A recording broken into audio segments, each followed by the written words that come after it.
When you are connected on a call, you can choose to transfer a call to a party without announcing the call first. To do this, click on the Activate Transfer button. This will automatically place the original caller on hold. You can then either navigate to your favourites and find the contact you wish to transfer to. Then hover over their avatar and select Transfer to Here to complete the transfer. Or you can use the Search Contact or Type Number section to enter a contact name or a phone number.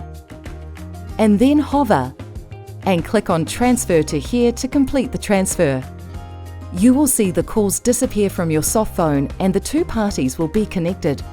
Just a note here that if you wanted to transfer to another number associated with a contact, you will need to perform a consultation transfer.